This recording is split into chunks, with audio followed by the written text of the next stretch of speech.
Before we go into coding, I want to show you a productivity tip regarding the IDE. Now, this tip is about the Visual Studio Code IDE, but it will probably apply to other IDEs as well. It's about the terminal, how to use the terminal more efficiently, and this will help you with coding and also with the learning part. So this is what I want to show you. I have my terminal open here. So first of all, what I want to do is I want to delete all the terminals using that icon, or the icon could be somewhere in here. So just delete everything. Yeah, the icon shows here now. Press that or the other one until the terminal disappears. And then you want to show the terminal again, and you can do that by pressing this button. So that will execute the code. It will create a new terminal window.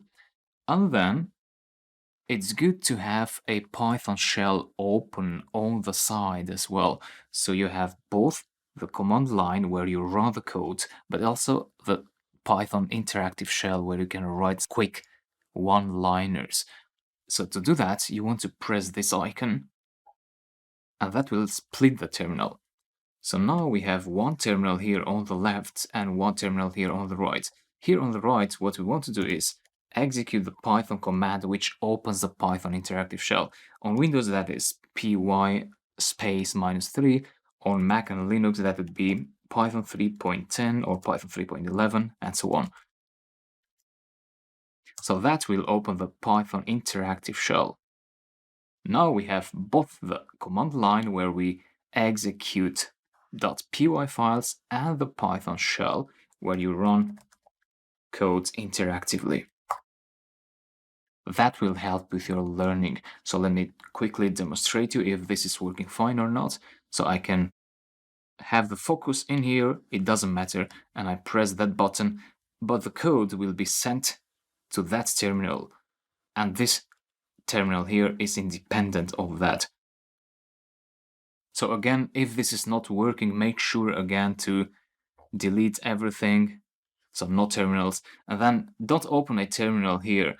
So instead of doing that, let the terminal be opened using that button.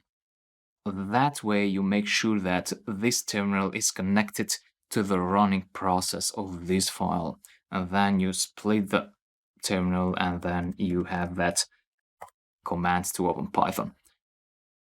Another tip before we close this video: on the command line where the Windows or Mac or Linux commands are sent, so in here when we run the .py file, you can clear the terminal using CLC. So write CLC there. If you are on Windows, on Mac it would be clear, or Linux as well. So CLC, press enter, and that will clear the terminal. So this works on the command line, not on the Python shell. Regarding the split window here on the side, you can see how many terminal panes you have. So we have this, which is pointing to this on the side, on the left side, and then the other one on the right. I would suggest trying not to have more than 2 terminals here, because things can get confusing. Because if you press that plus icon, you're gonna have a third terminal which is gonna be hidden behind these two, and things will get confusing. So make sure you always have 2. If you have more, delete everything and start the process again, run py -3 again, and so on. So with that, you're ready to program in the next videos, and this will really help you with your learning. So I'll talk to you in the next video.